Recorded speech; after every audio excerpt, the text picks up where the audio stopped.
والنجم والشجر يسجدان وفضل زمانا على زمان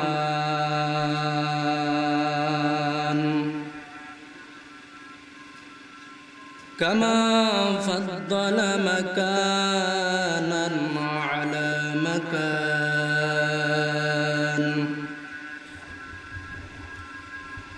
وإنسانا على إنسان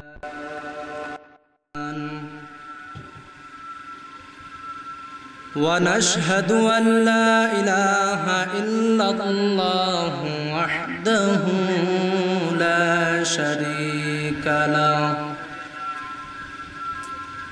لا ضد له ولا ند له ولا مثل له ونشهد أن سيدنا وسندنا وحبيبنا وحبيب ربنا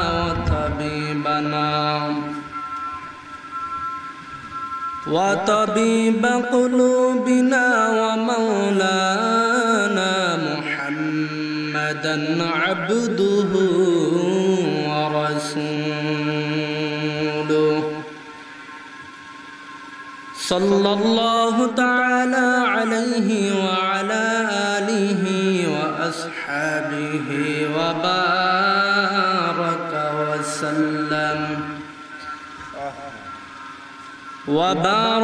وسلم تسليما كثيرا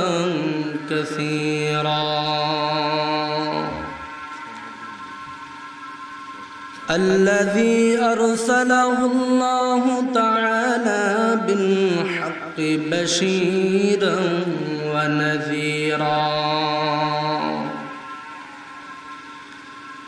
وداعيا إلى الله بإذنه وسراجا منيرا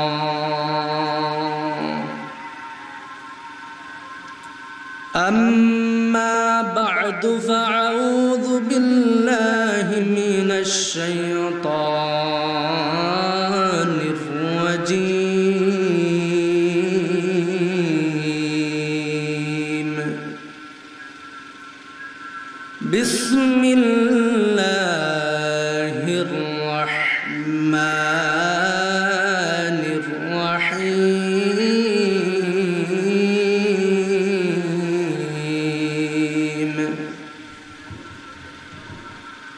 ألف لام ميم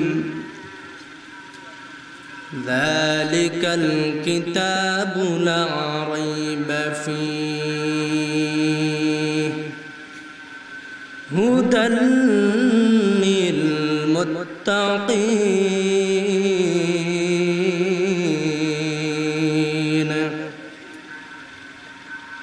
صدق الله المولانا العظيم وصدق رسوله النبي الكريم ونحن على ذلك من الشاهدين والشاكرين والذاكرين والحمد لله رب العالمين إن الله وملائكته يصلون على النبي يا أيها الذين آمنوا صلوا عليه وسلموا تسليما شكل درود إبراهيم بني اللهم صل على محمد وعلى آل محمد كما صليت على إبراهيم وعلى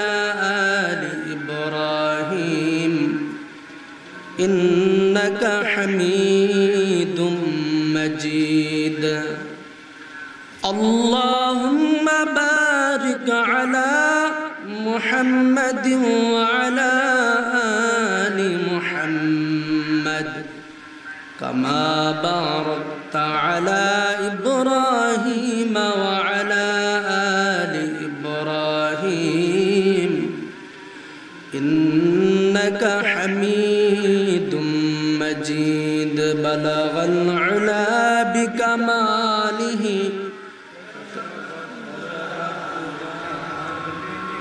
حسنت جميع خصاله صلى عليه وعاله محمد आकर कुफर को मिटाया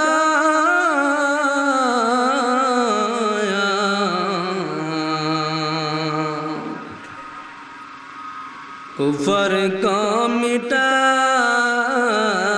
कर सदाकत बताया बलगल उला बिकमालिही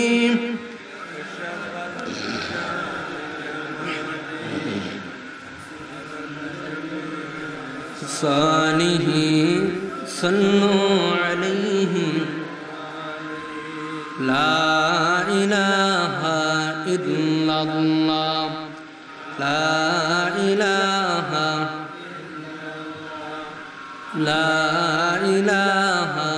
इल्लल्लाह ला इलाहा इल्लल्लाह ला इलाहा इल्लल्लाह ला इलाहा इल्लल्लाह ला इलाहा इल्लल्लाह ला इलाहा इल्लल्लाह ला इलाहा इल्लल्लाह ला इलाहा इल्लल्लाह ला इलाहा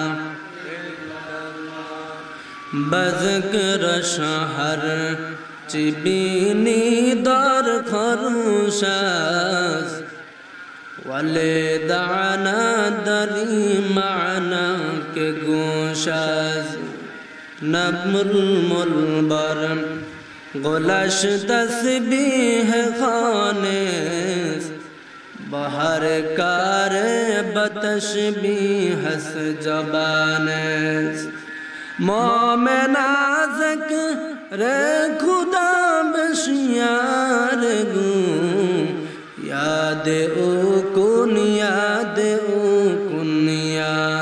ओ ला इलाहा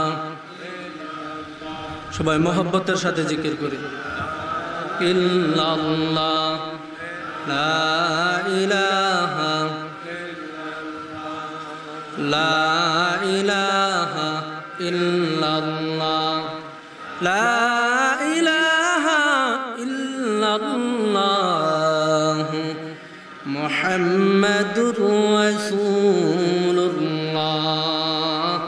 সাল্লাল্লাহু আলাইহি ওয়াসাল্লাম সুবহানাকা লা ইলমা লানা ইল্লা মা 'আল্লামতানা ইন্নাকা আনতাল আলিমুল হাকীম رب اشرح لي صدري ويسر لي أمري واحلل عقدة من لساني يفقه قولي মাইক ম্যান কো বাইরে দিকে আওয়াজটা বাইরে একটা কান আসে এই আওয়াজটা এখানে বাড়ি খাইটা তো কান আসে ওটা দিকে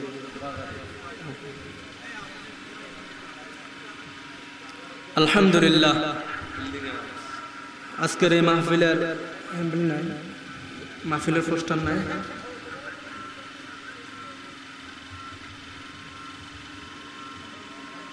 মধ্য কুইসরি শিকদার পাড়া হিলফুল ফুজুর তরুণ ও যুব কাফেলার উদ্যোগে আয়োজিত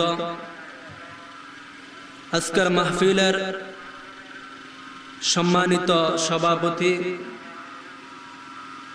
প্রধান বক্তা, বিশেষ বক্তা, মুআজ্জাজ মুকাররম, জাতির মুকুট, ওরাসাতুল আম্বিয়া হযরত উলামায়ে কেরাম, দূর দূরান্ত থেকে আল্লাহ পাকের আশিকিন, জাকিরিন, মুহিব্বিন বান্দাগণ, পর্দার অন্তরালে অবস্থানদাতে শ্রদ্ধেয় সম্মানিত মা ও বোনেরা, আমরা সকলে মহান স্রষ্টা দয়াময় রব্বুল আলামিনের দরবারে লাখো কোটি শুকর ও সুজুদ আদায় করি যে আল্লাহ তাআলা আমাদেরকে অত্যন্ত দয়া করে, মায়া করে, ভালোবেসে 10 মায়ের 10 সন্তানকে বিভিন্ন রকম ঝামেলা থেকে হেফাজত করে, গুনাহের কাজ থেকে হেফাজত করে, গাড়ি ঘোড়ার অ্যাক্সিডেন্ট থেকে হেফাজত করে, বিভিন্ন রকম খারাপ কাজ থেকে হেফাজত করে, অসুস্থতা থেকে হেফাজত করে। আল্লাহ তাআলা আমাদেরকে আল্লাহ তাআলার অসংখ্য অগণিত বান্দা থেকে বাঁচাই এবং যাচাই করে আজকের এই চট্টগ্রামের বাঁশখালী মাহফিলে আমাদের অনেক বান্দাকে আল্লাহ তাআলা আসার বসার তৌফিক দান করলেন। এজন্য রব্বুল আলামিনের দরবারে ঈমানের আওয়াজকে উঁচু করে কালেমাতুশ শুকর আদায় করে নেই আলহামদুলিল্লাহ। লক্ষ কোটি দুরুদ ও সালাম প্রেরণ করছি বিশ্ব মানবতার মুক্তির দূত সাইয়্যিদুল মুরসালিন, খাতামুন নবিয়্যিন, সাইয়্যিদুস সাকালাইন, ইমামুল মুরসালিন, শাফি আজম, রাসূল আকরাম, নবিয়ুল আরব ওয়াল আজম, হাবিবে কিবরিয়া, আশরাফুল আম্বিয়া, সাইয়্যিদুল আম্বিয়া, আফতাবে নবুওয়াত, ফখরে মাওজুদাত, সাইয়্যিদুল মখলুকাত, মুহাম্মদ আরবি মুহাম্মদুর রাসূলুল্লাহ সাল্লাল্লাহু আলাইহি সাল্লামের উপর আরো শুকরিয়া আল্লাহ তাআলা আমাদেরকে সৃষ্টির সেরা জীব আশরাফুল মখলুকাত হিসেবে দুনিয়াতে প্রেরণ করেছেন।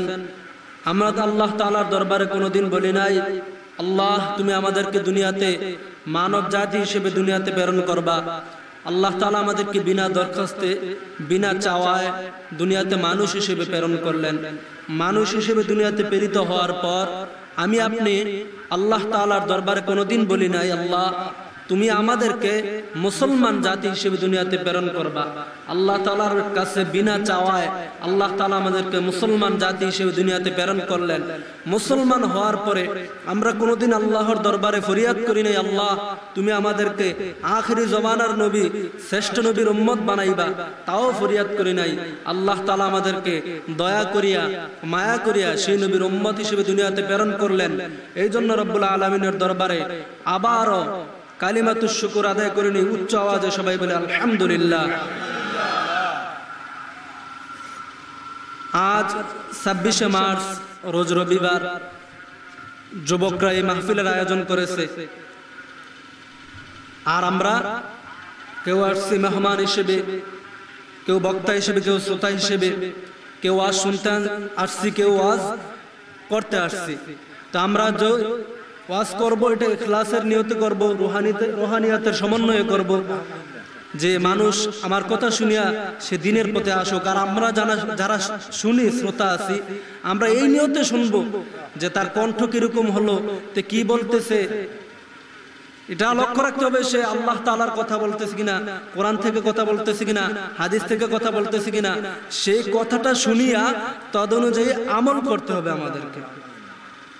যদি আমরা শুনলাম আর আমল করলাম না, তাহলে ওই গরুর আর আমাদের মাঝে, প্রাণীর আর আমাদের মাঝে পার্থক্য রইল না। কারণ মাটির কান আল্লাহ তাআলা সকলকেই দান করছে। একটা জীব জানোয়ারেরও মাটির কান আছে, মানুষেরও মাটির কান আছে, কিন্তু অন্তরের কান শুধু আল্লাহ তাআলা মানব জাতির জন্য খাস করে দিয়েছেন। যেটা অন্তরের কান শুধু মানব জাতির আছে, মানুষের আছে। অন্তরের কান দিয়ে শুধু মানুষই শুনতে পারে, আর কোনো অন্য ভিন্ন জাতি কোনো পারে না। আমরা যা শুনবো, যতটুকুই বসে থেকে কোরআন হাদিসের আলোচনা শুনবো, অন্তরের কান দ্বারাতে শোনার চেষ্টা করবো। সবাই বলে আল্লাহ তাআলা আমাদেরকে তৌফিক দান করেন, সবাই বলে আমিন। আমি আপনাদের সামনে পবিত্র কালামের সূরাতুল বাকারার আয়াতে কারিমা তেলাওয়াত করেছি। রব্বুল আলামিনের দরবারে তৌফিক কামনা করি তিনি যেন আমাকে আয়াতে কারিমা এবং হাদিসে পাকের আলোকে আপনাদের সামনে কিছু কথা বলবার এবং আপনাদেরকে আমলের নিয়তে শুনবার তৌফিক দান করেন, সবাই বলে আমিন। আমাদের নিয়ত যদি খাস হইয়া যাইতে পারে, সহি হইয়া যাইতে পারে, তাহলে আমাদের এই বসাটা আল্লাহর দরবারে কামিয়াব হয়ে যাবে। सूरज ने दिया अपने शुआओं को पैगाम, सूरज ने दिया अपने शुआओं को पैगाम। दुनिया है अजब चीज़, कभी सुबह कभी शाम। दुनिया है अजब चीज़, कभी सुबह कभी शाम। दुनिया में हो दुनिया का तलबगार नहीं हो, बाजार से गुजर हो खरीदार नहीं हो, बाजार से गुजर हो खरीदार नहीं हो। আমাদের নিয়তকে সহি করে নিতে হবে। পয়গম্বর আদম আলাইহিস সালামকে আল্লাহ তাআলা সৃষ্টি করিয়া বলেছে, হে আদম, এবং হাওয়াকে বলেছে, আদম এবং হাওয়া দুজনকে সম্বোধন করে আল্লাহ তাআলা বলেছে, লা তাকরাবা হাযিহিশ শাজারা, তোমরা ওই বৃক্ষের নিকট যেও না, ওই গাছের নিকট যেও না। তারা আল্লাহ তাআলার কথা অমান্য করিয়া ওই বৃক্ষের কাছে যাওয়া মাত্র আমার আল্লাহ তাআলা তাদের শরীর থেকে জান্নাতি পোশাকখানা খুলে ফেলেছে। আল্লাহ তাআলার এত মায়া, এত দয়া, আমার আল্লাহ তাআলা আদম এবং হাওয়ার দিকে তাকায় আছে। আদম এবং হাওয়া এত বেবুল অবস্থায় আমার আল্লাহ তাআলার দিকে তাকায় আছে। আমার আল্লাহ তাআলার মায়া লেগে যায়। আল্লাহ তাআলা আদেশ দেয়, তোমরা পাতা দ্বারাতে তোমাদের লজ্জাস্থানগুলোকে ডেকে নাও। হাওয়া আলাইহিস সালাম জান্নাতের পাতা, 5টা পাতা দিয়া তার শরীরের অঙ্গ প্রত্যঙ্গগুলা ডেকে নেয়। যার কারণে আজও পর্যন্ত যখন কোনো মা বোন মৃত্যুবরণ করে, দুনিয়া থেকে বিদায় নেয়, তখন ওই মা বোনকেও 5 কাপড় দিয়া তার শরীরে পেঁচানো হয়, পেঁচাইয়া কবরে রাখানো হয়। কাফন 5 কাপড় ধরে পরানো হয়। যত বড় লোক হও, 10 তলা 5 তলা 20 তলার মালিক হও, এই 20 তলা 10 তলা বিল্ডিং তোমার সাথে যাবে না। যখন তুমি দুনিয়া থেকে শেষ নিঃশ্বাস বাহির হইয়া যাবে, তখন শেষ নিঃশ্বাস বাহির হওয়ার সাথে সাথে তোমার সন্তান, তোমার স্বামী, তোমার আত্মীয় স্বজন, অপর্দার অন্তরালের মা, তোমার স্বামী, তোমার সন্তান, তোমার পরন থেকে তোমার কাপড়, তোমার রঙিন কাপড়গুলা খুলিয়া খুলিয়া ওই সাদা কাপড় পেঁচাইয়া অন্ধকার কবরের ভিতরে নিয়ে দিয়ে আসবে। আদম আলাইহিস সালাম 3টা পাতা দ্বারা তার শরীরের অঙ্গ প্রত্যঙ্গ ঢেকে নেয়। যার কারণে আজ পুরুষরা যখন মৃত্যুবরণ করে 3 কাপড় দ্বারা তাকে কাফন দেওয়া হয়।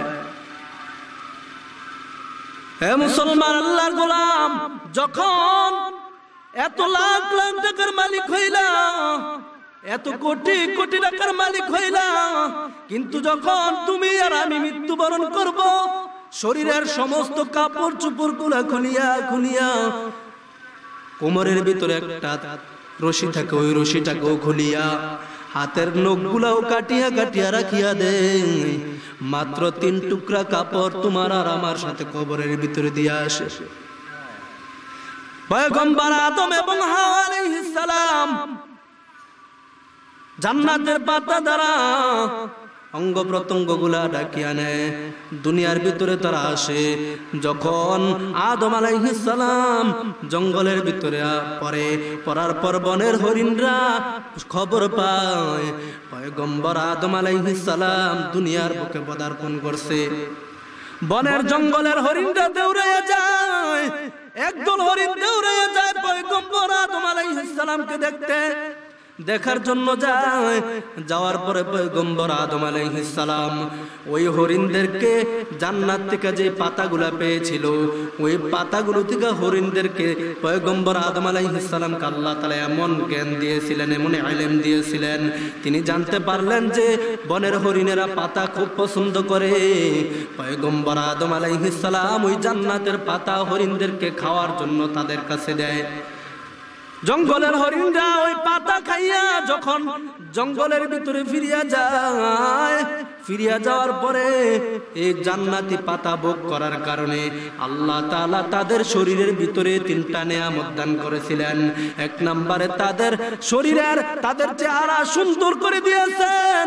দেখবেন বনের ভিতরে যখন চিড়িয়াখানার ভিতরে ঢোকা হয়, হরিণের চেহারার দিকে তাকাইলে এত মায়া দেখা যায়, মায়া ভাব লাগে। আল্লাহ তাআলা 1 নম্বরে হরিণের চেহারার ভিতরে মায়া ঢুকাইয়া দিয়েছে। 2 নম্বরে তাদের গোশতের ভিতরে স্বাদ ঢুকাই দিয়েছে, স্বাদ মজা ঢুকাই দিয়েছে। 3 নম্বরে তাদের নাভির ভিতরে কস্তুরী দিয়েছে, সুগন্ধি দিয়েছে। তারা যখন জঙ্গলের ভিতরে যায়, বনের ভিতরে ফিরিয়া যায়, অন্যান্য হরিণরা কস্তুরীর গন্ধ পাইয়া, সুগন্ধি পাইয়া হরিণদের কাছে চলে আসছে। আশায় আসিয়া তাদেরকে জিজ্ঞেস করে, তোমরা কোথায় থেকে আসলা? তোমাদের কাছে এত সুগন্ধ পাওয়া যায় কেন, সুঘ্রাণ পাওয়া যায় কেন? তারা জবাব দেয়, আল্লাহর পয়গম্বর আদম আলাইহিস সালামের সাথে আমরা দেখা করেছি, তিনি আমাদেরকে জান্নাতি পাতা খেতে দিয়েছে। ওই জান্নাতি পাতা খাওয়ার কারণে আমাদের শরীরের ভিতরে আল্লাহ তাআলা 3টা নিয়ামত দান করেছে। ওই অন্য হরিণরাও শুনিয়া তারা প্রথমের হরিণটা গিয়েছে আদম আলাইহিস সালামকে দেখার জন্য, কিন্তু পরের হরিণরা পয়গম্বর আদম আলাইহিস সালামকে দেখার জন্য যায় নাই। তারা গিয়েছে তারা ওই কস্তুরী পাওয়ার জন্য, সুঘ্রাণ পাওয়ার জন্য। তারা 3টা নিয়ামত ভোগ করার জন্য পয়গম্বর আদম আলাইহিস সালামের সাথে দেখা করছে। যার কারণে নিয়ত গরমিল হওয়ার কারণে পরবর্তী হরিণদের ভিতরে শুধু 2টা নিয়ামত দান করা হয়েছে। 1 নম্বরে তাদের চেহারা সুন্দর করে দেওয়া হয়, 2 নম্বরে তাদের গোশতের ভিতরে স্বাদ ঢুকায় দেওয়া হয়, 3 নম্বরের যে নিয়ামত কস্তুরী তাদের নাভির ভিতরে আল্লাহ তাআলা দান করেন না। কেন দান করেন না? জোরে বলেন, কেন দান করেন না? নিয়ত সহি না হওয়ার কারণে। তা আমরা যতক্ষণে বসি নিয়ত সহি করে বসবো। আমি আপনাদের সামনে সূরা বাকারার আয়াত তেলাওয়াত করেছি। আগে সূরা বাকারার কিছু মহত্ব গুণাবলী বলেনি। হযরত মাকাল বিন ইয়াসার রাদিয়াল্লাহু তাআলা আনহু হতে বর্ণিত, আল্লাহর রাসূল সাল্লাল্লাহু আলাইহি ওয়াসাল্লাম বলেন, সূরা বাকারা হলো কোরআনের কুজ বা চূড়া। আর এই সূরা বাকারা এত দাম যে তার প্রত্যেকটা আয়াতের সঙ্গে ঊর্ধ্ব গগন হতে 80 জন করে ফেরেশতা দুনিয়াতে অবতীর্ণ হয়েছিল। সুবহানাল্লাহ। আর এই কোরআন এই সূরা বাকারার ভিতরে এমন একটা আয়াত আছে যেটাকে আয়াতুল কুরসি বলা হয়। ওই আয়াতটা স্বয়ং আল্লাহ তাআলার আরশ হইতে নাযিল করা হয়। সুবহানাল্লাহ। আল্লাহর রাসূল বলে, সূরা ইয়াসিন হলো কোরআনের অন্তর বিশেষ। যে ব্যক্তি সূরা ইয়াসিন আল্লাহ তাআলার সন্তুষ্টি এবং পরকাল লাভের আশায় তেলাওয়াত করবে, আল্লাহ তাআলা তার জীবনের সমস্ত গুনাহ মাফ করে দিবে। সবাই জোরে বলেন সুবহানাল্লাহ। আর মরণোক্ত ব্যক্তি, মৃত্যুর সাথে পাঞ্জা লড়তেছে এমন ব্যক্তির সামনে যদি সূরা ইয়াসিন পড়া হয়, সে ঈমান নিয়ে মৃত্যুবরণ করে। সুবহানাল্লাহ। আল্লাহর নবী আরো বলে যে সূরা বাকারা যে ঘরের ভিতরে তেলাওয়াত করা হয়, যেখানে তেলাওয়াত করা হয় সেখান হইতে শয়তান পলায়ন করে। ইমাম তিরমিজি রাহমাতুল্লাহি আলাইহি হাদিসটিকে সহিহ বলেছে, হাসান বলেছে। আল্লাহ নবী সাল্লাল্লাহু আলাইহি ওয়াসাল্লাম বলেন, যেই ঘরের ভিতরে সূরা বাকারা তেলাওয়াত করা হয় ওই ঘর হইতে শয়তান পলায়ন করে। যেই ঘরের ভিতরে সূরা বাকারা তেলাওয়াত করা হয় ওই ঘরের ভিতরে শয়তান প্রবেশ করতে পারে না। হযরত ইবনে মাসউদ রাদিয়াল্লাহু তাআলা আনহু হতে বর্ণিত, তিনি বলেন, যেই ঘরের ভিতরে সূরা বাকারা তেলাওয়াত করা হয় ওই ঘর হইতে শয়তান তার গুজ্জদার দিয়ে বায়ু প্রবাহিত করতে করতে পালিয়ে যায়। সুবহানাল্লাহ। কত মহত্ব, কত গুণাবলী। সূরা বাকারা তেলাওয়াত করা হলে শয়তান তার গুজ্জদার দিয়ে, গুপ্তাঙ্গ দিয়ে বায়ু প্রবাহিত করতে করতে পালিয়ে যায়। হযরত আব্দুল্লাহ বিন মাসউদ রাদিয়াল্লাহু তাআলা আনহু তার বর্ণিত, তিনি বলেন, এই সূরা বাকারার প্রথম 4 আয়াত আলিফ লাম মিম যালিকাল কিতাবু লা রাইবা ফীহি হুদাল লিল মুত্তাকিন الذين يؤمنون بالغيب ويقيمون الصلاة ومما رزقناهم ينفقون والذين يؤمنون بما أنزل إليك وما أنزل من قبلك وبالآخرة هم يوقنون আল্লাহর নবী বলেন যে ঘরের ভিতরে সূরা বাকারার প্রথম 4 আয়াত এবং আয়াতুল কুরসি আল্লাহু লা ইলাহা ইল্লা হুয়াল হাইয়ুল কাইয়্যুম লা তাখুযুহু সিনাতুন ওয়ালা নাওম যে ঘরের ভিতরে আয়াতুল কুরসি এবং তারপরের 2 আয়াত এবং শেষের 3 আয়াত পড়া হয় একত্রে 10 আয়াত তেলাওয়াত করা হয় ওই ঘরের ভিতরে ওই রাত্রিতে আর শয়তান প্রবেশ করতে পারে না এবং ওই ঘরের লোকদেরকে শয়তান কোনো ক্ষতি করতে পারে না আল্লাহর নবী বলেন যে ঘরের ভিতরে এই 10 আয়াত তেলাওয়াত করা হয় দিনের বেলায় যদি প্রথম 4 আয়াত সূরা বাকারার প্রথম 4 আয়াত আয়াতুল কুরসি এবং তারপরের 2 আয়াত এবং শেষের 3 আয়াত তেলাওয়াত করা হয় মোট 10 আয়াত তেলাওয়াত করা হয় ওই ঘরের ভিতরে 3 দিন পর্যন্ত শয়তান প্রবেশ করতে পারে না আর রাত্রি বেলায় যদি তেলাওয়াত করা হয় ওই ঘরের ভিতরে 3 রাত পর্যন্ত শয়তান প্রবেশ করতে পারে না সুবহানাল্লাহ সহিহ বুখারীর ভিতরে একটি ঘটনা উল্লেখ করা হয় হযরত উসাইদ বিন হুযাইর রাদিয়াল্লাহু তাআলা আনহু একদিন রাত্রিতে তার ঘরের ভিতরে সূরা বাকারা তেলাওয়াত করতেছে যা তার পাশে তার একটা উট বাঁধা ছিল ঘোড়া বাঁধা ছিল যখন তিনি সূরা বাকারা তেলাওয়াত শুরু করে দেয় তার ঘোড়াটা যখন তিনি সূরা বাকারা তেলাওয়াত শুরু করে দেয় তার ঘোড়াটা লাফাতে শুরু করে দেয় ফালানো শুরু করে দেয় তিনি ঘোড়ার ফালানো দেখিয়া লাফানো দেখিয়া সূরা পড়া বন্ধ করে দেয় দ্বিতীয়বার তিনি আবার সূরা বাকারা তেলাওয়াত করা শুরু করে দেয় আবার যখন তিনি সূরা বাকারা তেলাওয়াত শুরু করে দেয় তেলাওয়াত শুরু করার সাথে সাথে দ্বিতীয়বারও তার ঘোড়াটা আবার লাফানো শুরু করে দেয় তৃতীয়বার আবার তিনি সূরা বাকারা তেলাওয়াত করা শুরু করে দেয় যখন তিনি সূরা বাকারা তেলাওয়াত করা শুরু করে দেয় তেলাওয়াত করার সাথে সাথে তৃতীয়বারও ঠিক প্রথমবার দ্বিতীয়বারের ন্যায় আবার লাফানো শুরু করে দেয় তৃতীয়বার তিনি থেমে গেলেন তার ঘোড়ার পাশে আবার তার পুত্র ছোট পুত্র তার শোয়া ছিল তিনি ভাবতে লাগলেন যদি আমি আবার তেলাওয়াত করি আর ঘোড়া যদি এইভাবে লাফাতে থাকে তাহলে আমার সন্তানের উপর আঘাত আসবে আমার সন্তান ব্যথা পাবে এই চিন্তা করিয়া তিনি সূরা পড়া বন্ধ করে দেয় আর তিনি ভাবতে থাকে ঘোড়া চমকে ওঠার কারণ কি তিনি পরের দিন সকালবেলা আল্লাহর নবী মুহাম্মদ আরবি সাল্লাল্লাহু আলাইহি ওয়াসাল্লামের দরবারে হাজির হয় আল্লাহর নবীর কাছে ঘটনা খুলে বলার পর আল্লাহর নবী বলে ও সাইদ তুমি কোরআন পড়া বন্ধ করলে কেন তুমি ওই সূরা বাকারা তেলাওয়াত করতে থাকতে আল্লাহর নবী এই কথা বলার পর সাইদ বলে ও আল্লাহর নবী আমার পুত্র ওই ঘোড়ার পাশে বাঁধা ছিল আমার শোয়ানো ছিল আমার পুত্রের ভয়ে তার উপর আঘাত আসে কিনা এই ভয়ে আমি কোরআন পড়া বন্ধ করে দেই সূরা পড়া বন্ধ করে দেই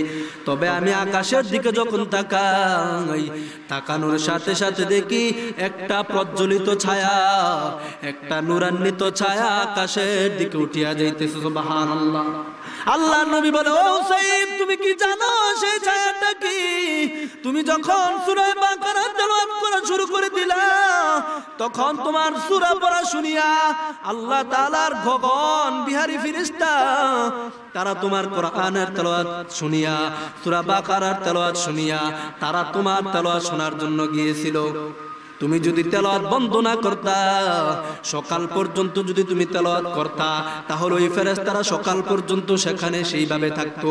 আর মদিনার সকল লোকেরা ওই ফেরেশতাদেরকে দেখিয়া তাদের চক্ষুখানা জুড়ে ফেলিত। সুবহানাল্লাহ।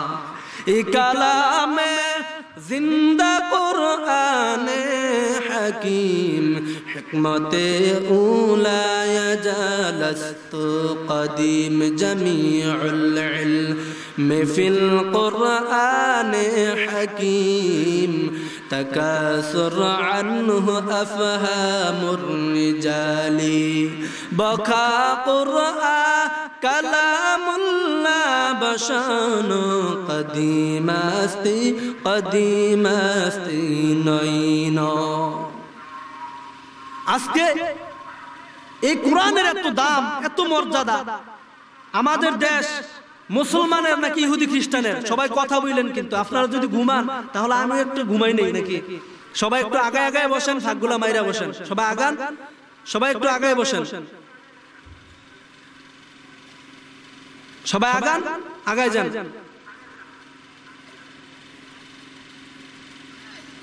সবাই আমার সামনে আসেন, আপনারাও আগায় যান। আর একটু সুবহানাল্লাহ, আলহামদুলিল্লাহ, জি হ্যাঁ না এগুলো একটু জোরে জোরে বললেন, তাহলে ওই বক্তার বক্তৃতাও একটু জমে, বক্তৃতা দেওয়ার জন্য তার মনটাও একটু আকুল হয়। আপনারা যদি কথা না বলেন তাহলে বক্তা ভাববে যে ওরা তো ঘুমাইতেছে, আমি যা বলার মুখস্থ বইলা নেই। আপনারা একটু কথা বললেন, সুবহানাল্লাহ, আলহামদুলিল্লাহ, এগুলো বললে কি গুনাহ হয় নাকি? তো যদি গুনাহ না হয়, সওয়াবে যদি হয়, তাহলে একটু জোরে জোরে বললেন। আমাদের দেশ কি মুসলমানের দেশ নাকি ইহুদি খ্রিস্টানের দেশ? মুসলমানের দেশ। সবাই স্বীকার করেন। মরহুম শেখ মুজিবুর রহমান ওআইসি সম্মেলনের ভিতরে তিনি দাঁড়িয়ে ঘোষণা দিয়েছিলেন যে বিশ্বের ভিতরে দ্বিতীয় মুসলিম বৃহত্তম দেশ হইল বাংলাদেশ। একথা সবাই মানেন? সবাই মানেন কিনা বলেন? এ দেশে আল্লাহু আকবারের ধ্বনি শুনিয়া রাত্র পোহায়, সকাল সূর্য উদিত হয়, আবার আল্লাহু আকবারের ধ্বনিতে সূর্য আবার অস্ত যায়। এই দেশের সংবিধানে থাকবে কি? আল কোরআন। এই দেশ চলবে কি অনুযায়ী? কোরআন অনুযায়ী। এতদিন সংবিধানের ভিতরে ছিল কোরআন, সংবিধানের ভিতরে ছিল বিসমিল্লাহির রহমানির রহিম। এখন এই বিসমিল্লাহ নিয়ে ষড়যন্ত্র চলতেছে। সংবিধানে গত 19 তারিখ সংবিধান এটার রায় ঘোষণা হয়েছে কি আমি এখনো জানি নাই, যে কোর্টের ভিতরে ঘোষণা দিবে যে বিসমিল্লাহ সংবিধানে রাখবে নাকি রাখবে না। এটা সম্পর্কে এক ইহুদি বেঈমান মামলা দায়ের করেছিল যে এটা রাখা যাবে না, তো এটার শুনানো গেছে। তো যদি এটার বিপক্ষে শুনানো হইতো তাহলে আমরা আলেম ওলামা যারা আছি, আমরা তো হলাম সেলাসুলা, যেগুলো আমাদের নেতৃবৃন্দ আছে, বড় বড় হক্কানি আলেম আছে, তারা যদি ডাক দিতেন তাহলে আমরা যেতে কোনো দ্বিধাবোধ করতাম না।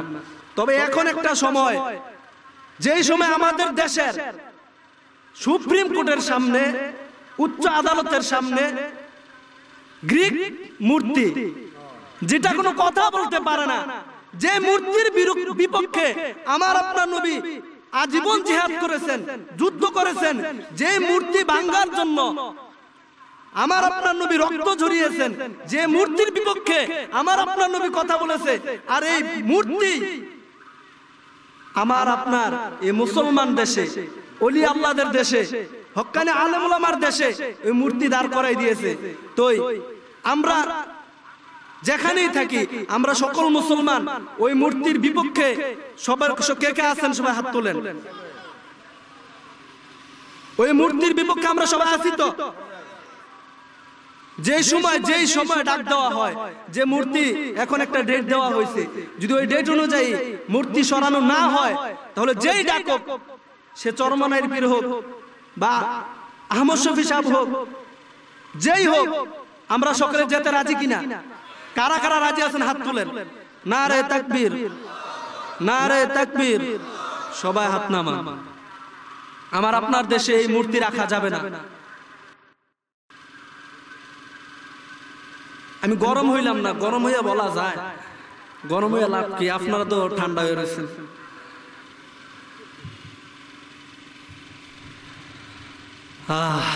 কি ওয়াজ করমু, দেশের ভিতরে মূর্তির পূজা আরম্ভ হয়ে গেছে।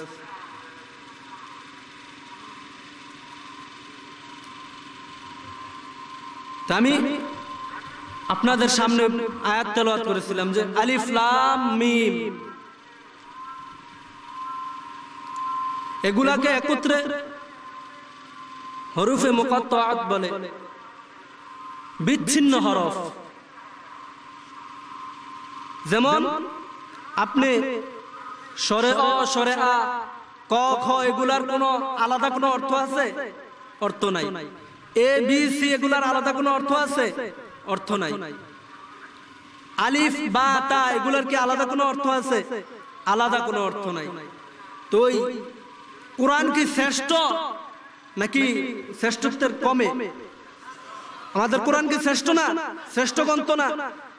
এখন আমাদের মনে প্রশ্ন আসতে পারে, বেঈমানদের মনে প্রশ্ন আসতে পারে, যেই কোরআনের সামনে পৃথিবীর সকল গ্রন্থগুলা সকল কিতাবগুলা মাথা নত করতে বাধ্য, ওই কিতাবে কেন, ওই কোরআনে কেন আল্লাহ তাআলা অর্থবিহীন অক্ষর রাখলেন?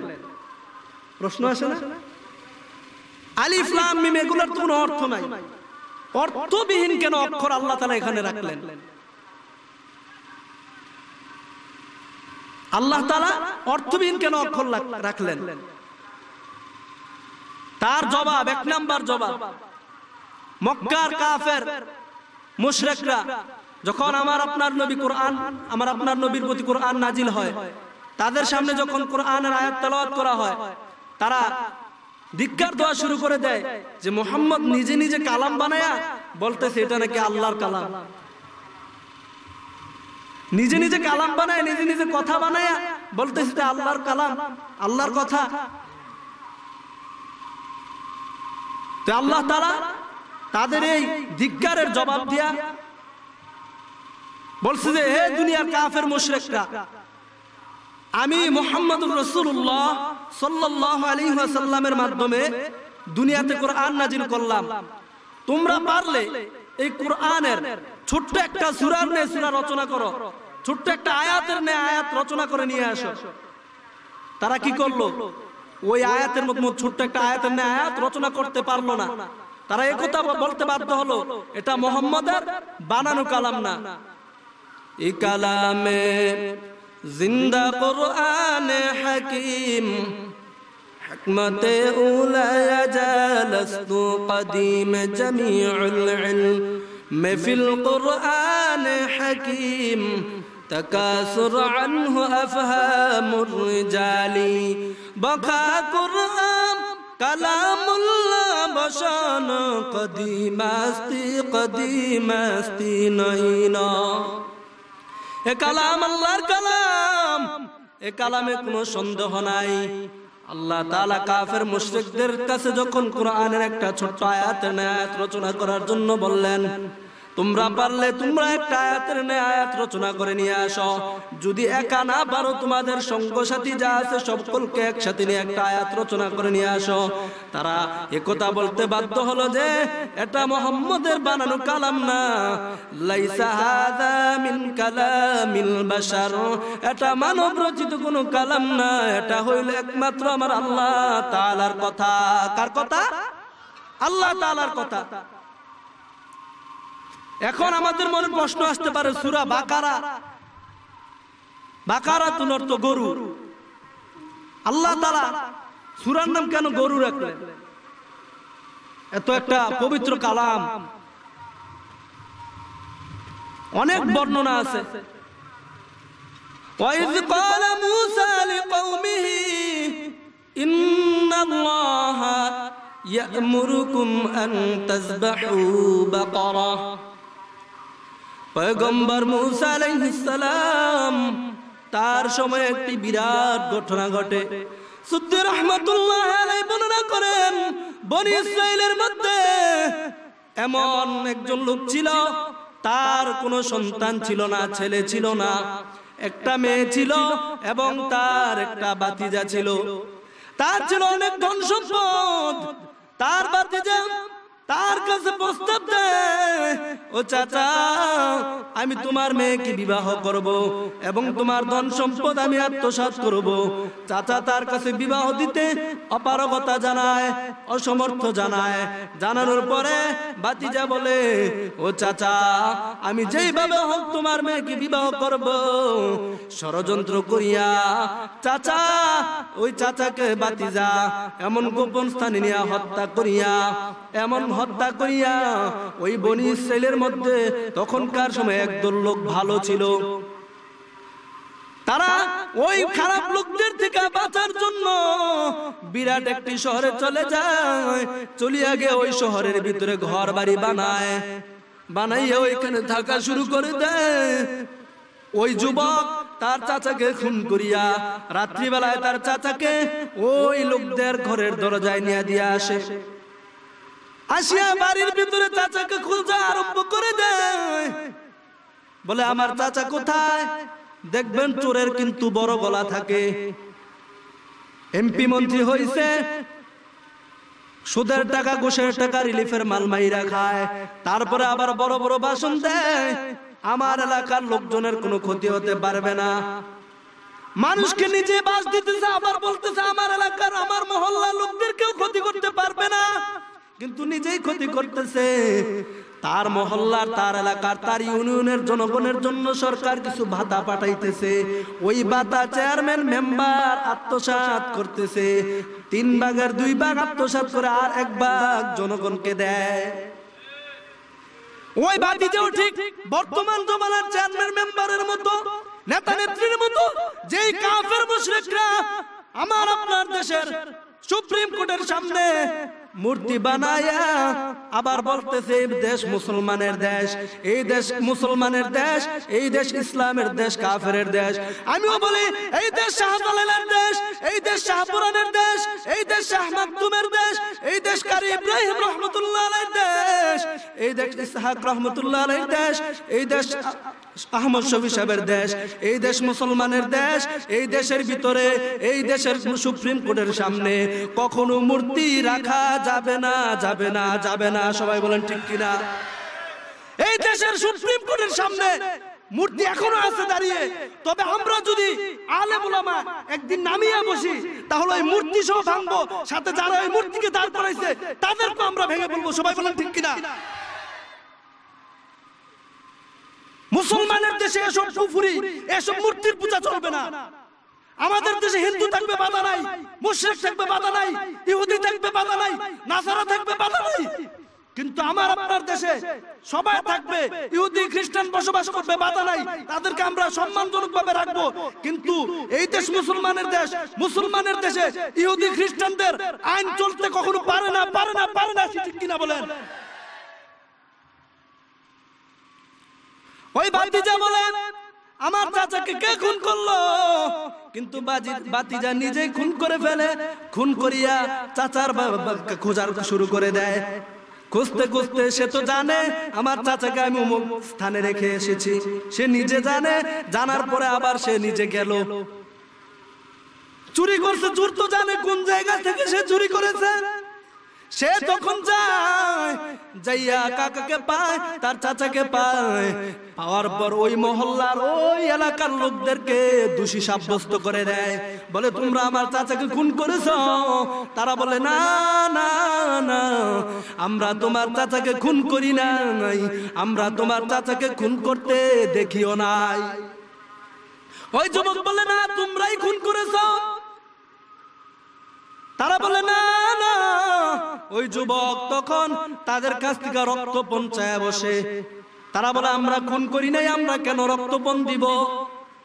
ওই যুবক যখন রক্তপণ চায়, তারা যখন রক্তপণ দিতে অবাধ্য হয়, অবাধ্য হওয়ার পরে ওই যুবক তার সাথী সঙ্গীদেরকে নিয়ে ওই মহল্লার, ওই এলাকার, ওই বসবাসস্থানের লোকদের বিরুদ্ধে যুদ্ধ ঘোষণা করে দেয়। ওই এলাকার, ওই মহল্লার, ওই ইউনিয়নের লোকগুলা সহ্য করতে না পারিয়া পয়গম্বর মুসা আলাইহিস সালামের কাছে ছুটিয়া যায়। যাইয়া বলে, ও আল্লাহর নবী, আমরা বড় বিপদের ভিতরে আছি। অমুক যুবক তার চাচাকে কে যেন খুন করেছে, খুন করে আমাদের মহল্লায় দিয়ে এসেছে, আমাদের মহল্লায় রেখে গেছে, আমরা বলতে পারি না। অতএব আপনি একটা ব্যবস্থা করুন, ওই যুবকের জ্বালা যন্ত্রণায় আমরা আর সহ্য করতে পারি না। আছে না এখনো? জোর যার ক্ষমতা তার, আর ক্ষমতা তার জোর তার। নেতা যদি দোষ করে এটা দোষ নয়, আর একটা আম পাবলিক দোষ করলে দেখুন এটা দোষ, বিরাট দোষ।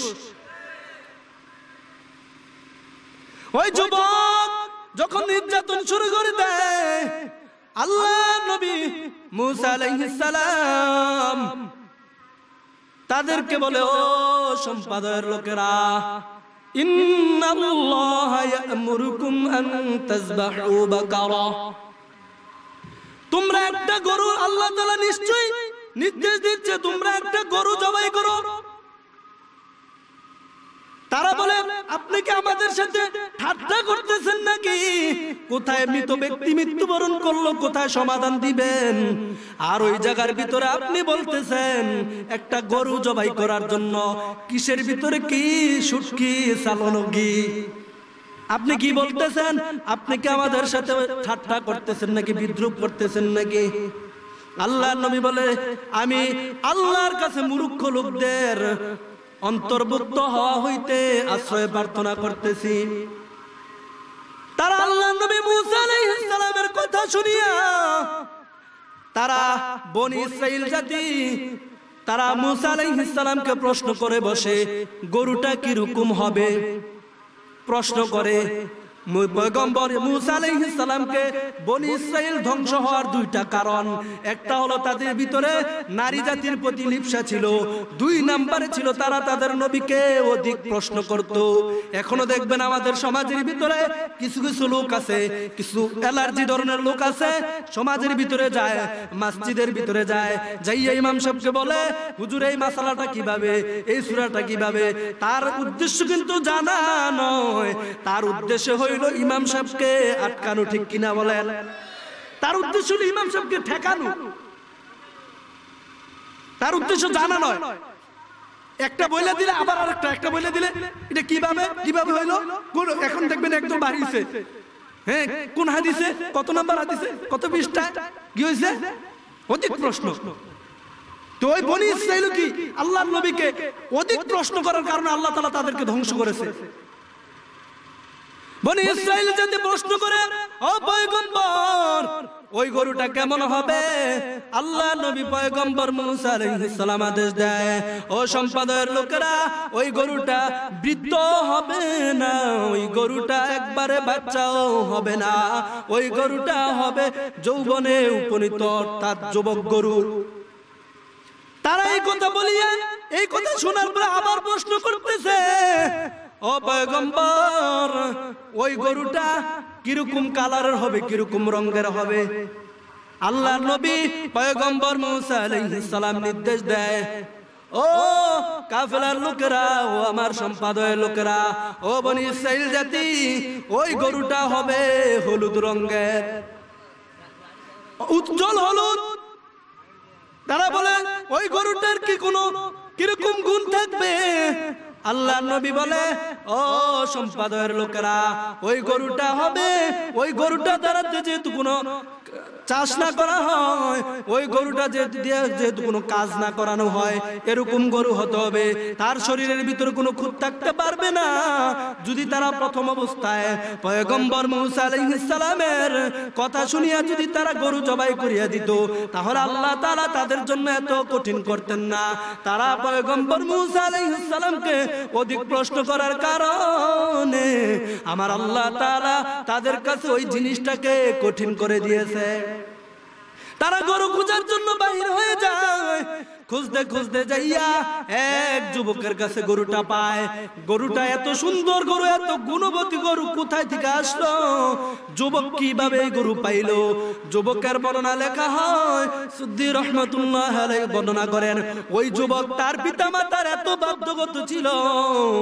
একজন বণিক একদিন রাত্রি বেলায় ওই যুবকের কাছে আসে, আসিয়া বলে, ও যুবক ভাই, আমার কাছে হীরা আছে, তুমি হীরা ক্রয় করবা কিনা? বলে কত দাম? বলে 70,000 টাকা। ওই যুবক বলে আচ্ছা ঠিক আছে, আমি 70,000 টাকা দিয়ে ওই হীরা ক্রয় করব। 70,000 টাকা দিয়ে আমি হীরা ক্রয় করব। এই কথা শুনিয়া যুবক বলে তাহলে ওই বণিক বলে তাহলে তুমি আমাকে টাকা দাও। যুবক বলে না না না, আমার বাবার কেশের ভিতরে, আমার বাবার কোমরের ভিতরে, মাজার ভিতরে চাবি, আমার বাবা ঘুমিয়ে আছে, আমি আমার বাবার ঘুমের কষ্ট নষ্ট করতে পারবো না, আমার বাবাকে আমি কষ্ট দিব না, তার ঘুমের ব্যাঘাত ঘটাবো না। ওই যুবক বলে, ওই বণিক বলে আরো 10,000 টাকা কমাই দিও, 60,000 টাকা দিও, তারপরে তুমি এখন টাকা দাও, রূপাটা হীরাটা এখন নিয়ে যাও। ওই যুবক বলে না না না, আমি তোমাকে আরো 10,000 টাকা বাড়াই দিব, তারপরও আমি আমার বাবার কোনো ক্ষতি করব না, ঘুমের ব্যাঘাত ঘটাবো না। ওই বণিক বলে আরো 10,000 টাকা কমাই দিও। ওই যুবক বলে না, আমি তোমাকে আরো 10,000 টাকা বাড়াই দিব, তারপরও আমি আমার বাবার ঘুমের ব্যাঘাত ঘটাবো না। এইভাবে বণিক কমাইতে কমাইতে 30,000 পর্যন্ত চলে আসে। ওই যুবক 1 লাখ পর্যন্ত চলে যায়। পরবর্তী সময়ে যুবক বলে না, আমার বাবা ঘুম থেকে ওঠা পর্যন্ত তোমার অপেক্ষা করতে হবে। ওই বণিক আর অপেক্ষা করে না, হীরাটা নিয়ে চলিয়া যায়। আল্লাহ তাআলা ওই যুবকের পিতা ভক্তি দেখিয়া, মা বাবার মহব্বত, মা বাবার শ্রদ্ধা দেখিয়া আল্লাহ তাআলা ওই যুবককে ওই গুণবতী গরুটা দান করে দিয়েছে। সুবহানাল্লাহ। ওই যুবককে বনি ইসরাইল যদি চাইয়া বলে, ও যুবক তোমার গরুটা আমরা ক্রয় করতে চাই, তোমার একটা গরু দিয়া, তোমার একটা গরু আমাদেরকে দিবা, আমরা তোমাদেরকে 2টা গরু দিব।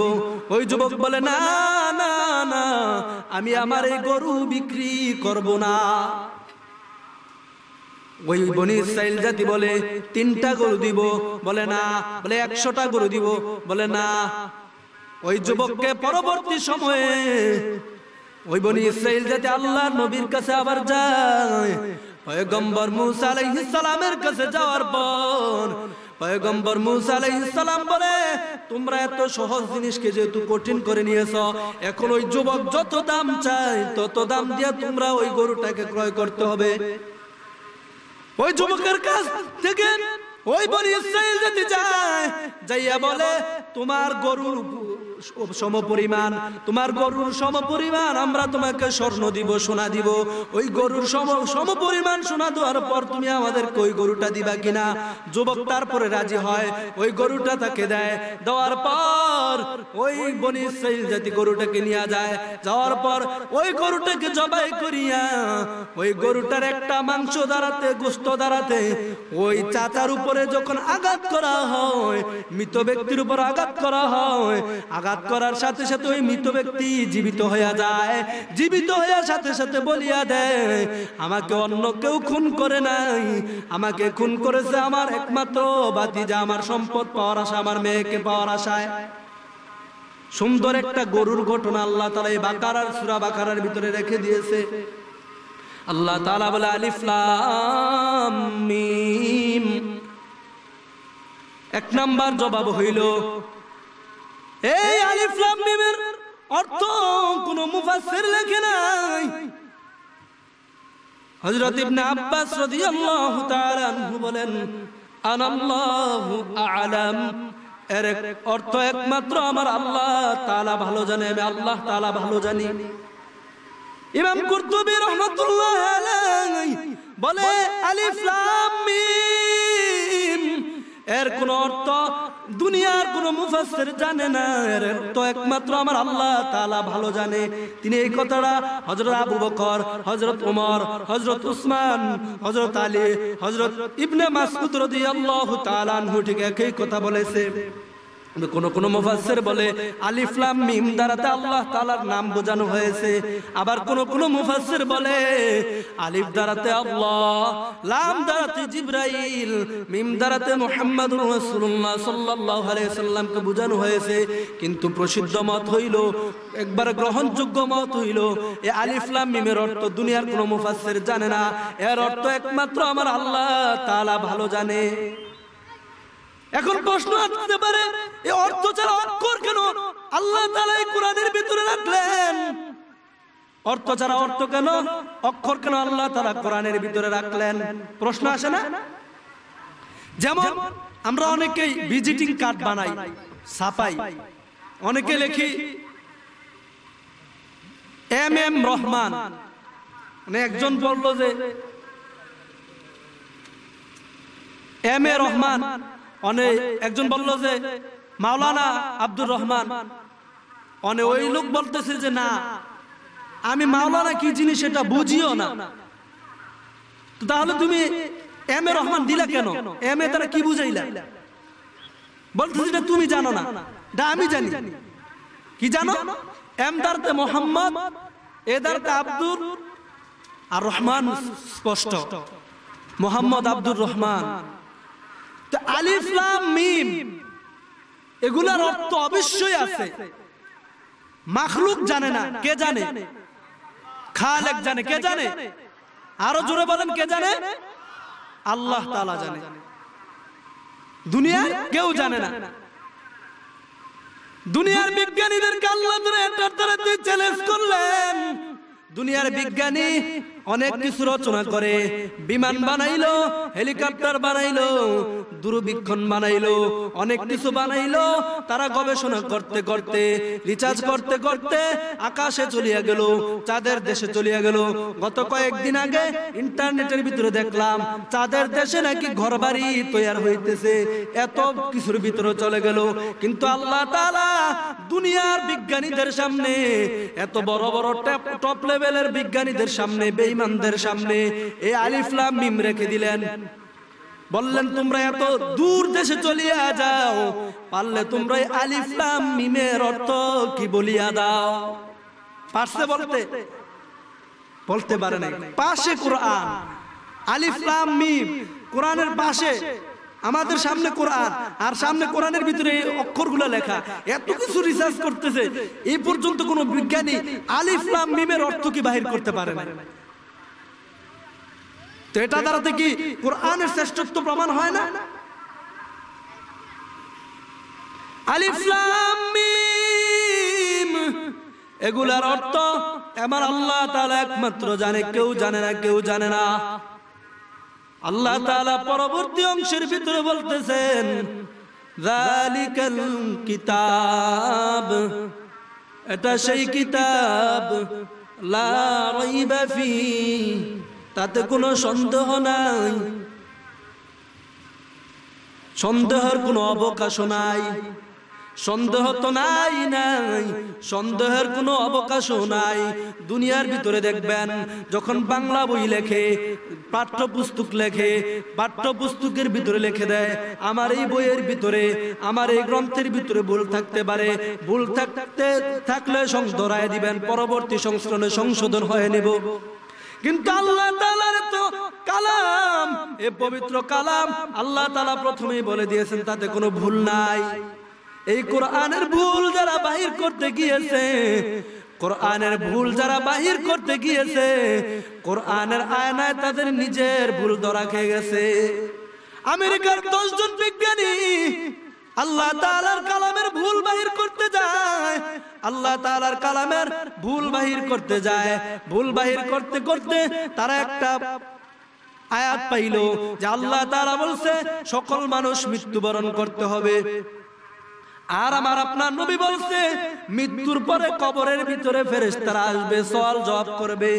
বিজ্ঞানীরা বলে এতদিন পর্যন্ত কোরআনের ভুল পাই নাই, এতদিন পর্যন্ত কোরআনের ভুল বাহির করার জন্য কোনো পথ পাই নাই, কোনো পথ পাই নাই, কোনো তরিকা পাই নাই। তারা বলে আজকে পেয়ে গেলাম, আজকে আল্লাহ তাআলা বলছে মরতে হবে, আর পয়গম্বর বলছে কবরের ভিতরে ফেরেশতা আসবে। এখন একটা মানুষ যদি মৃত্যুবরণ করে, তার মৃত্যুর পরে তার কবরের ভিতরে আমরা চেক করব ফেরেশতা আসে কিনা।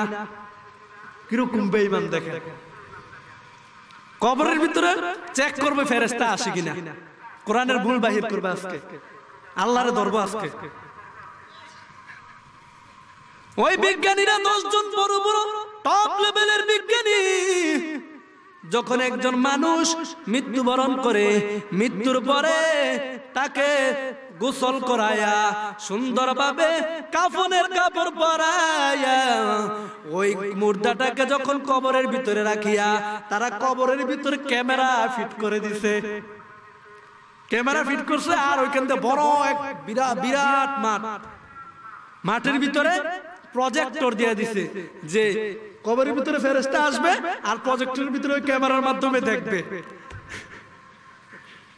কিরকম চালাক দেখেন, কবর পর্যন্ত গেছে ভুল বাহির করার জন্য। তারা যখন কবরের ভিতরে ক্যামেরা ফিট করিয়া তাকে কবরস্থ করিয়া এইখান দিয়ে মাঠের ভিতরে প্রজেক্টর লাগায়া দেয়। তারা অনেকক্ষণ অপেক্ষা করে, অপেক্ষা করতে করতে হঠাৎ করিয়া দেখে তাদের প্রজেক্টর সবগুলা আগুনে ভস্ম হইয়া যায়। সুবহানাল্লাহ। আগুনে তাদের প্রজেক্টর মনিটর গুলা ধ্বংস হয়ে যায়, জ্বলিয়া যায়। তারা ভাবলো এখানে তো কোনো আর্থিং নাই, কোনো কারেন্টের শর্ট নাই, কিভাবে আমাদের মনিটর গুলা নষ্ট হলো, কিভাবে পুরলো, কিভাবে তারগুলা পুরলো। তারা পরীক্ষা করার জন্য কবরের ভিতরে যায়, যাইয়া দেখে কবরের ভিতরের ক্যামেরা গুলাও পুড়িয়া ভস্ম হয়ে গেছে। কিভাবে পুরলো তারা চিন্তা ভাবনা শুরু করে দেয়। তারা ওই সময়ের বড় একজন আলেমের কাছে চলিয়া যায়, যাইয়া আলেমকে জিজ্ঞেস করে, ও ভাই, ও আলেম ভাই, ফেরেশতারা কিসের তৈরি? আলেম জবাব দেয়, ফেরেশতারা হইল নূরের তৈরি। ফেরেশতারা কিসের তৈরি? নূরের তৈরি। বিজ্ঞানীরা বলেন তারা রিসার্চ করা শুরু করে দেয়, যেখানে নূর আছে, নূর হইল এত আলো, যে আলোর সামনে দুনিয়ার আলো ফেল হইয়া যায়, যার কারণে সত্য সত্য কবরের ভিতরে ফেরেশতা এসেছিল, সত্য সত্য কবরের ভিতরে ফেরেশতা এসেছিল। কারণ ফেরেশতারা হইল নূরের তৈরি, ফেরেশতাদের নূরের আলোতে, যার কারণে আল্লাহ তাআলার নূরের তুর পাহাড় ভস্ম হয়ে গিয়েছিল। পয়গম্বর মূসা আলাইহিস সালাম আল্লাহর সাথে দেখা করতে চেয়েছিল, দেখা করতে পারে নাই, পাহাড় ধ্বংস হয়ে যায়, পুড়িয়া যায়। ফেরেশতারা যখন কবরের ভিতরে আসলো, কবরের ভিতরের মনিটর, কবরের ভিতরের ক্যামেরা এবং মাঠের ক্যামেরাগুলো পুড়িয়া ভস্ম হয়ে যায়। তারা ওই সময় টপ লেভেলের 10 জন বিজ্ঞানী, তারা বলে এই কালামের ভিতরে কোনো ভুল নাই, ভুল নাই, এই কালাম হইল সত্য কালাম। অতএব আজ থেকে আমরা কাফের থাকবো না, মুশরিক থাকবো না, আমরা আজ থেকে মুহাম্মাদুর রাসূলুল্লাহ সাল্লাল্লাহু আলাইহি ওয়াসাল্লামের কালিমা পড়ে মুসলমান হয়ে গেলাম। লা ইলাহা ইল্লাল্লাহ মুহাম্মাদুর রাসূলুল্লাহ মুহাম্মাদ রবি হায় নবী রাস্তে পশো आलम हुआ उसकी पैदाइश के उजाला, आलम हुआ उसकी पैदाइश के उजाला। शफीउल उमम हमारा नबी रोज़ क़यामत शफ़ाअत करेगा अल्लाह के बस गुनाहगार उम्मत, शफ़ाअत करेगा अल्लाह के बस गुनाहगार उम्मत। शाफ़ी मुशफ़्फ़ा नाम अहमद मुहम्मद, इताअत रसूलुल्लाह तो जिंदगी बर्बाद, इताअत रसूलुल्लाह तो जिंदगी बर्बाद। এই কোরআনের ভিতরে কোনো ভুল নাই। জালিকাল কিতাব, এটা সেই কিতাব, লা রাইবা, তাতে কোনো সন্দেহ নাই, ফি, সন্দেহের কোনো অবকাশ নাই। এই কোরআনের ছোঁয়া যারা পেয়েছে, কোরআনের ভুল যারা বাহির করতে গিয়েছে, তারা আল্লাহ তাআলার মনোনীত দিন ইসলাম গ্রহণ করিয়া মুসলমান হয়ে গেছে, সঠিক পথের ভিতরে চলে এসেছে। আমার আপনার নবীর সাহাবী হযরত উমর রাদিয়াল্লাহু তাআলা আনহু ঘোষণা হয়ে যায়, যে ব্যক্তি মুহাম্মদের মাথা আনতে পারবে তাকে পুরস্কৃত করা হবে। মুহাম্মদ সাল্লাল্লাহু আলাইহি ওয়াসাল্লামের মাথা আনার জন্য ওমর দৌড়ায়। প্রতিমধ্যে আওয়াজ দেয়, কে যেন ডেকে বলে, ও ওমর, তুমি মুহাম্মদের মাথা আনবা, পরে আগে তোমার আপন বোনের খবর নাও। তোমার আপন বোন মুহাম্মদের ধর্ম গ্রহণ করেছে, কোরআন গ্রহণ করেছে, তোমার আপন বোন ঘরের ভিতরে কোরআন তেলাওয়াত করতেছে। উমরের মাথা তো গরম হয়ে যায়। উমর তার বোনের ঘরের দিকে দৌড় দেয়, বোনের ঘরের দিকে দৌড় দিয়া যায়। যাওয়ার পর ঘরের দরজার পাশে দাঁড়ায় শুনে বোনের কণ্ঠে কোরআনের তেলাওয়াত। বোন কোরআনের তেলাওয়াত করতেছে এবং তার ভাগিনাও কোরআনের তেলাওয়াত করতেছে। কোরআনের তেলাওয়াত যখন করতেছে তখন ওই উমর রাদিয়াল্লাহু তাআলা আনহু কোরআনের তেলাওয়াত শুনিয়া আর কোন স্তব্ধ, কোন ভাষা নাই, কোন আওয়াজ দেয় না। উমর রাদিয়াল্লাহু তাআলা আনহু ঘরের দরজার ভিতরে আঘাত করা শুরু করে দেয় আর বলে, ও বোন দরজা খুল। তার ভাগিনা তার ভয়ে পালিয়ে যায়। বোন দরজা খুললো, খোলার পরে উমর রাদিয়াল্লাহু তাআলা আনহু বলে, ও বোন, তুমি নাকি মুহাম্মদের ধর্ম গ্রহণ করেছো? বোন ডাক দিয়ে বলো, ভাই আমি সত্যই মুহাম্মদের ধর্ম গ্রহণ করেছি।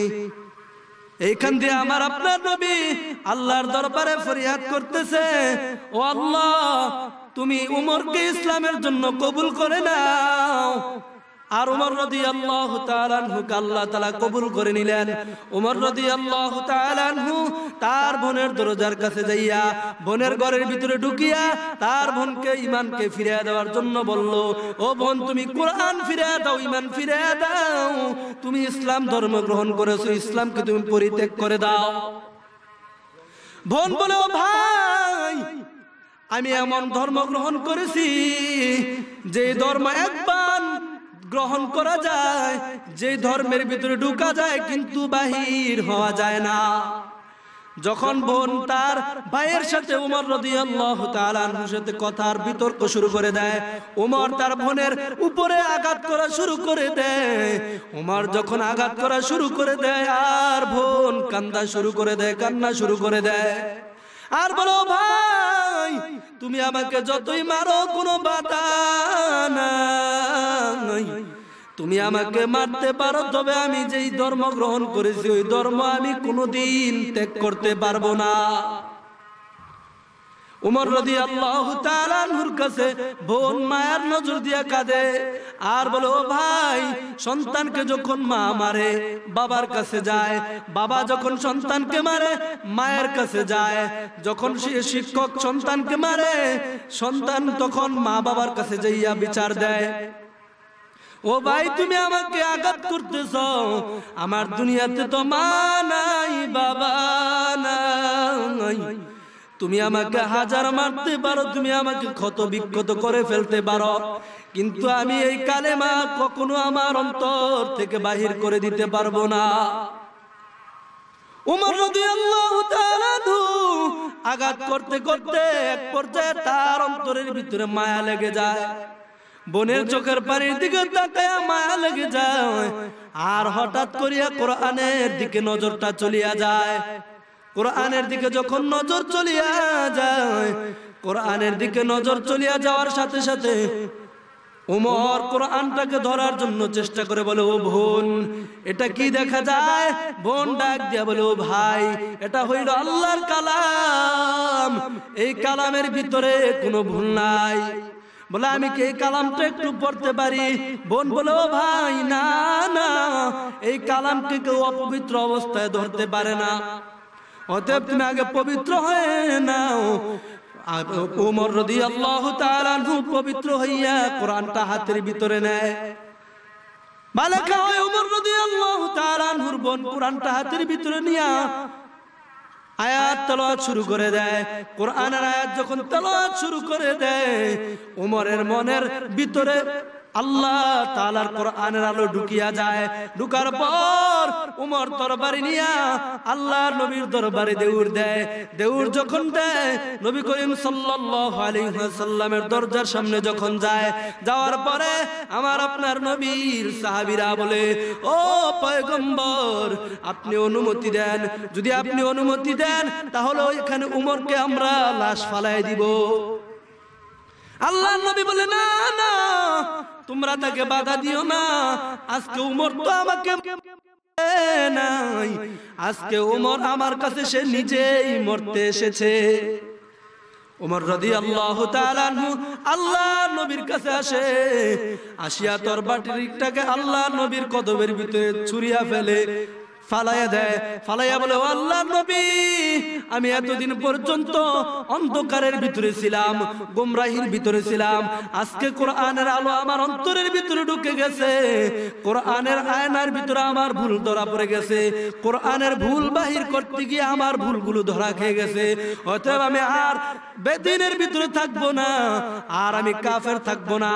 আজ আপনি আমাকে কালিমা পড়ে মুসলমান বানায়া দেন। লা ইলাহা ইল্লাল্লাহু মুহাম্মাদুর রাসূলুল্লাহ সাল্লাল্লাহু আলাইহি ওয়াসাল্লাম। তো কোরআনের ভুল যারা বাহির করতে গেছে, তারা তাদের নিজের ভুলগুলা ধরা খাইয়া ইসলামের ভিতরে প্রবেশ করে গেছে। তো আমরা কোরআনের ভুল বাহির করার চেষ্টা করব না, কোরআনের মাঝে কোরআনের আয়াতগুলা তেলাওয়াত করব, আর আমরা খুঁজবো যে আমরা কিভাবে ভুল পথে চলতেছি, এগুলা দেখব। তাহলে আমাদের জীবন হেদায়েত পূর্ণ হবে, আমাদের হেদায়েত আসবে। তো যাই হোক, যতটুকু আলোচনা করা হয়েছে, আল্লাহ তাআলা আমাদেরকে আমল করার তৌফিক দান করেন। যুবক কাফেলারা মাহফিলের আয়োজন করেছে, সবাই তাদের জন্য দোয়া করবেন। আল্লাহ তাআলা যেহেতু যুবকদেরকে কবুল করে নেয়, তাদের মনের নেক মাকাসাদগুলো আল্লাহ যেহেতু পূরণ করে দেয়, প্রত্যেক বছর যেহেতু আল্লাহ তাআলা এই মাহফিলকে কায়েম এবং দায়াম রাখেন, সবাই বলে আমিন। সবাই তাদের জন্য দোয়া করবেন মন খুলে। সবাই ইস্তেগফার পড়ি, দুরূদ শরীফ পড়ি। আল্লাহুম্মা সাল্লি আলা মুহাম্মাদি ওয়া আলা আলি মুহাম্মাদ কামা সাল্লাইতা আলা ইব্রাহিম ওয়া আলা আলি ইব্রাহিম।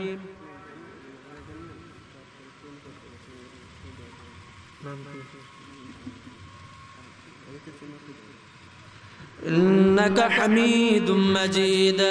اللهم بارك على محمد وعلى آل محمد كما باركت على إبراهيم وعلى آل إبراهيم إنك حميد مجيد.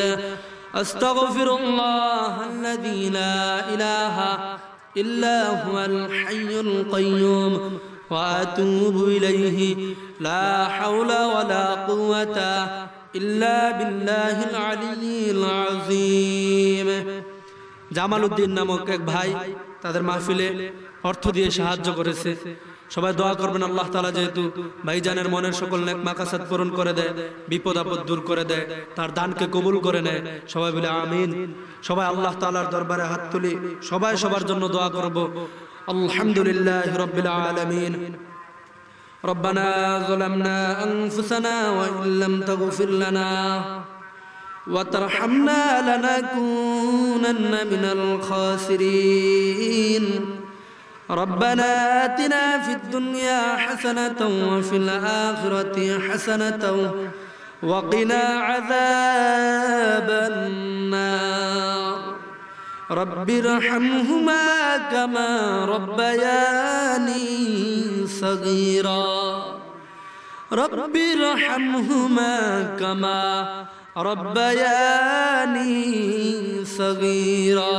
بتا हमको तेरे राह की इस तरफ है, तेरे राह पर चला हमको खुदाया.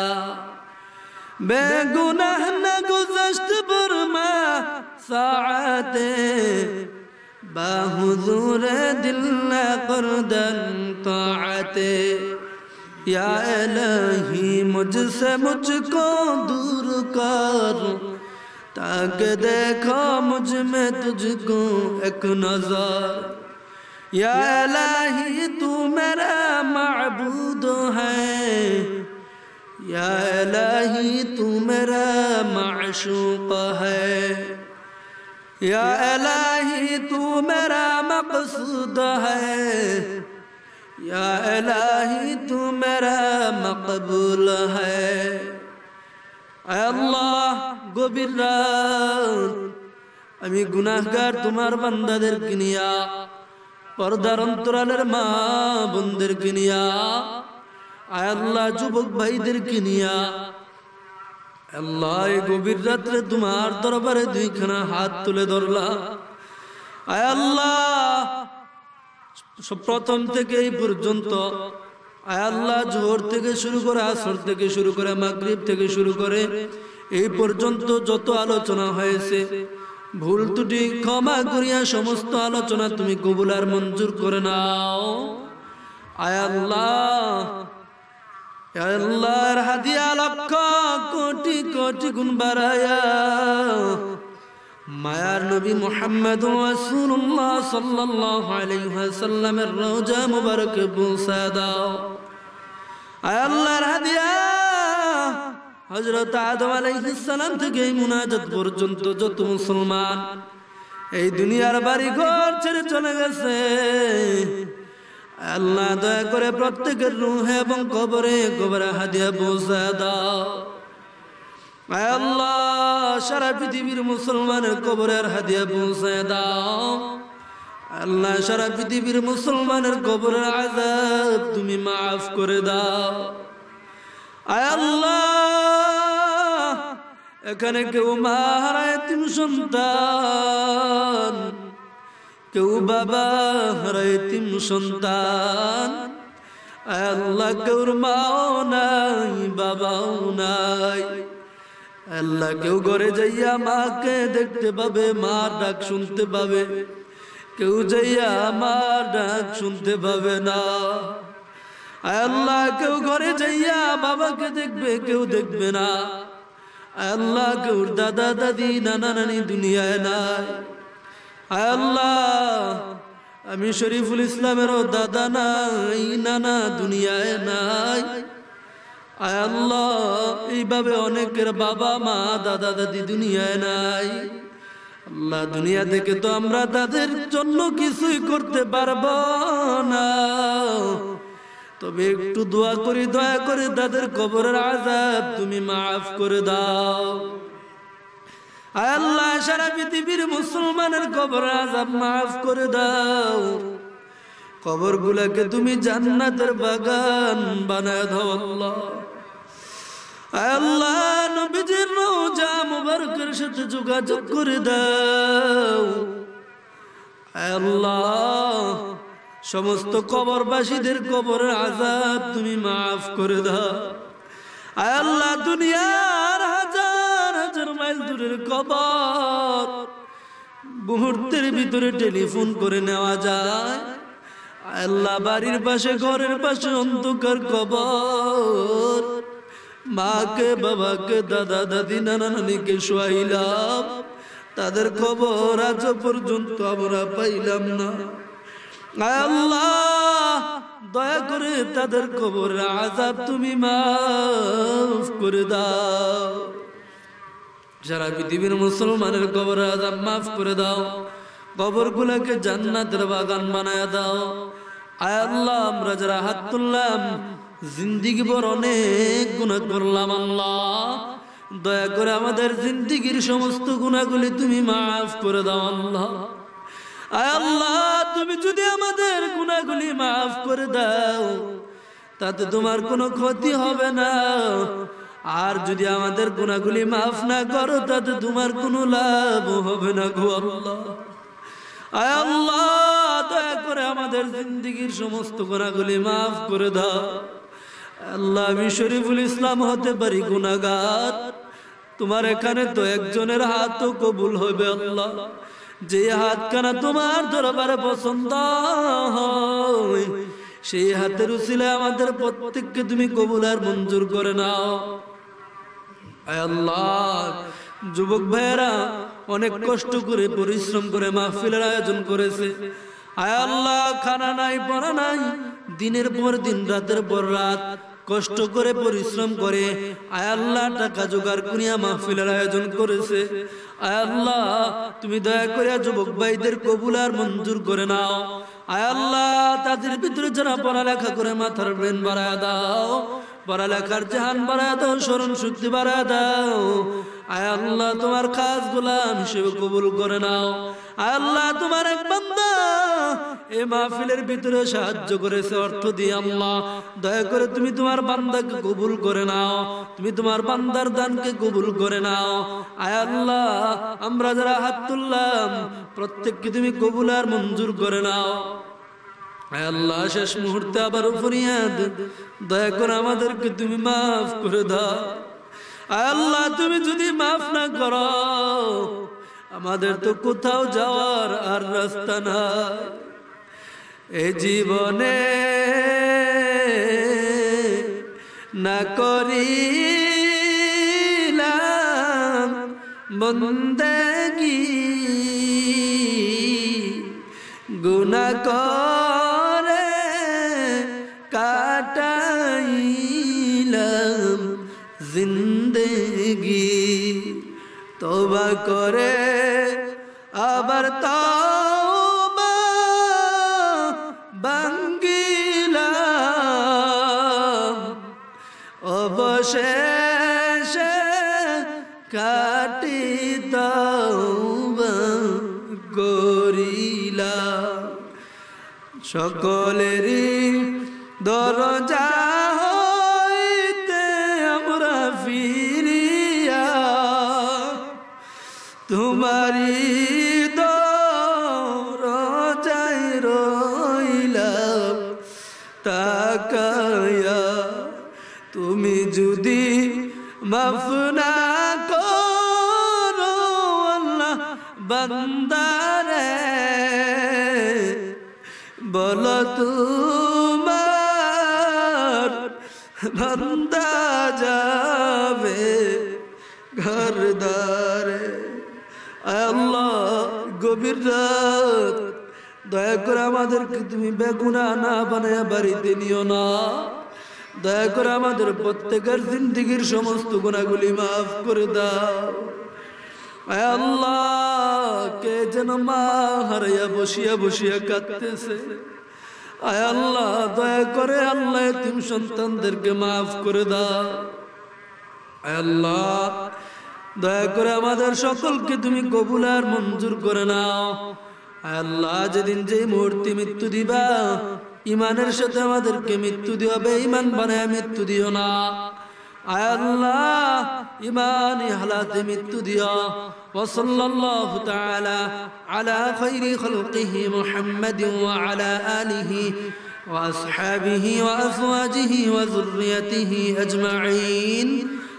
আমিন আমিন আমিন বিরহমাতিকা ইয়া আরহামার রাহিমিন।